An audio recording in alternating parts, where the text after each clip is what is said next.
Good morning. How are you? Pretty good, man. What's going on? Well, I have to take a quick spin up to Essex County, but then we have a game later on today. You probably know Everett Central Regional. We're playing Freehold Township in the Autism Challenge. Looking forward to it. Yeah, we just had on Jerry Frulio, one of my former adversaries. That's right. Jerry's we developed into a good friendship. As you probably know, I used to coach baseball at Lacey, and he was an adversary of mine, too, during that time. And then since I took over the softball program, he's been a big advocate for us, too. So appreciate his friendship. Yeah, great baseball dude all the way around. I mean, I remember playing against him in high school, and you know, he was one of those players where you didn't want to see him come up to the batter's box. You knew it was going to be a long day for you. Outstanding hitter and a very good coach, too, at Central. Yep. So let's talk about the Lions, man. You guys are coming off sectional championship last year, took down Mainland Regional, and I got to tell you, Coach, man, they're going to be gunning for you this year. They got a good squad coming back. They are. That was an excellent team, and it was an excellent game. Either team that won that day very well deserved it, and fortunately we were on he had the upper hand that day. We just got a little more patient at the plate and then came up with timely hits. So hopefully we could get back there, but it's still a long road to get there. We're just in the beginning of the season, as you know. Yep. Couple of games in. What do you make of your team so far this year? How much different are they from last year? I know you got Chelsea Howard back, one of the best players in the state, so that's always good to have somebody like that back kind of leading the team, right? Definitely, Dave. One of the top pitchers in the state. Well, not only in the shore, but in the state. And a great team player, a great attitude, great personality, and she pulls the whole team together. We had a very magical season last year. We lost 6 starters. Tough starters to lose was our catcher of 4 years, Emily Diesendorf, and our center fielder, Kayla Howard. So we're plugging those holes. It's been a big challenge for me and my coaching staff this year to find the right combination. And although it's only 2 games in, we're still working on that combination. So hopefully we do the right thing for the girls and for the team. How tough is that when you lose that many kids from a championship team? How do you approach the next year?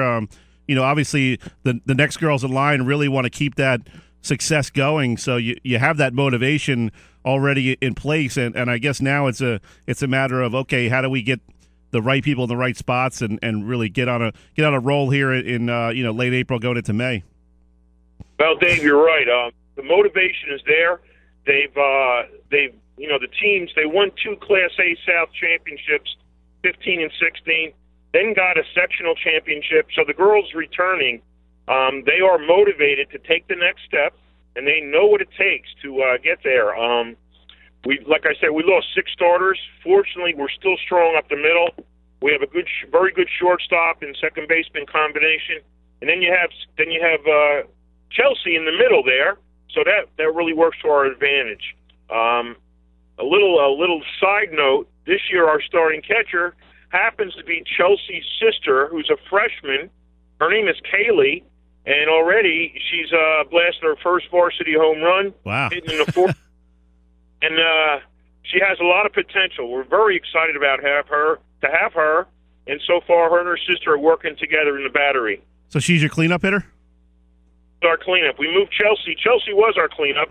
We moved Chelsea up to the 3 spot, and then Kaylee's in the 4th spot. How cool is that? I mean, I'm sure it's obviously great for that family to get at least one season together. Similar situation down in Atlantic City with the Master girls. Katie's a freshman and Meg's a senior, so they get one season together, and that's great for the family to be able to have 2 kids on the same team there for 1 year.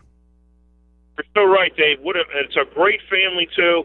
And that Kaylee, I've known Kaylee since the 7th grade. I coached her in middle school basketball, so I wasn't completely foreign to her. But she has got a great personality. She just loves the game and wants to play. As a 15-year-old, she's just an outstanding kid and so much potential as a softball player. Now, who has the final say-so on what pitches are called? Well, I like to think I have some input, but Chelsea's a very seasoned player. She's been, pitching 4 years varsity, gone through a lot of travel ball, a lot of camps, and as you probably know, she's got a scholarship to Binghamton in New York, up near Syracuse. So I trust her judgment. She's very mature beyond her years, and we do consult often, but overall I trust her with her pitch selection. We're talking with Coach Tom Faulkner, Lacey Township softball. Coach, what's it like this year coming off a sectional title? A little more notoriety around your program, a little more oomph in the games. You know, teams want to come out there and knock you guys off and say, hey, we beat the South Jersey Group 3 champs. And so kind of every game you got to be a little bit more ratchet up that concentration level. Definitely, Dave. Even last year, I use the term that there's a target on our back after you win a division. But now with a state sectional, Lacey Township, who's Lacey Township? Oh, they won the South Jersey Group 3 last year.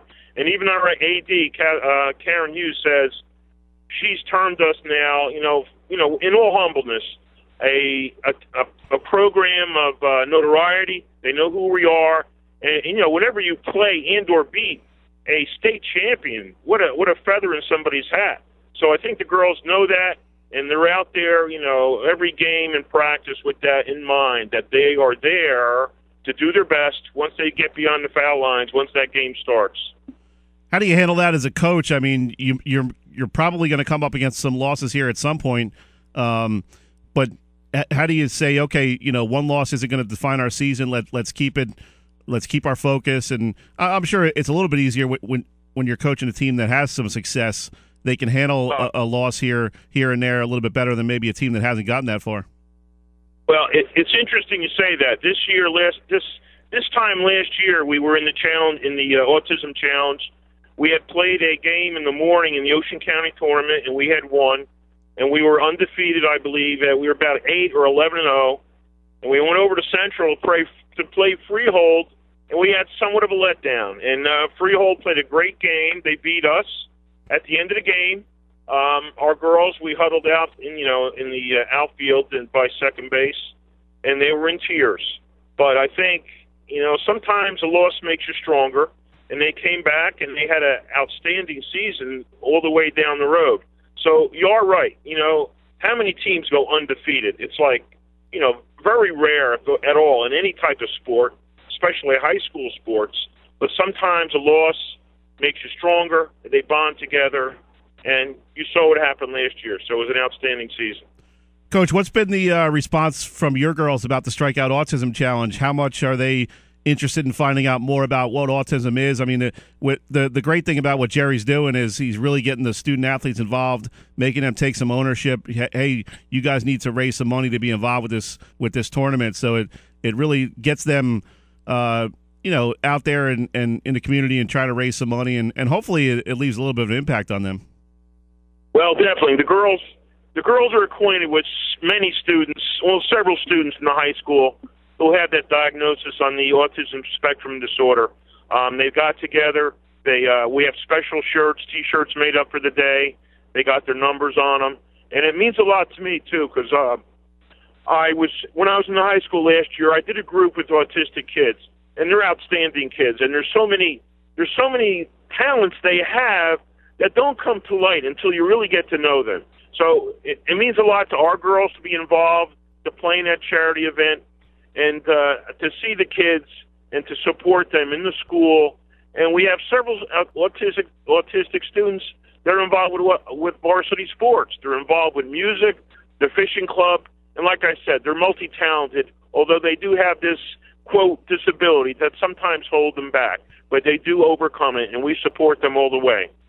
Awesome. Great stuff, Coach. We're up against the break. Got to let you go, but I appreciate you taking a few minutes, and hopefully we'll see you down the road at a championship game. Okay, Dave, thanks for allowing me on the show. Had a great time, and good luck with your endeavors with this show. Take care now. We appreciate it, Tom. Thanks, buddy. Bye. That was Tom Faulkner, head softball coach at Lacey Township High School.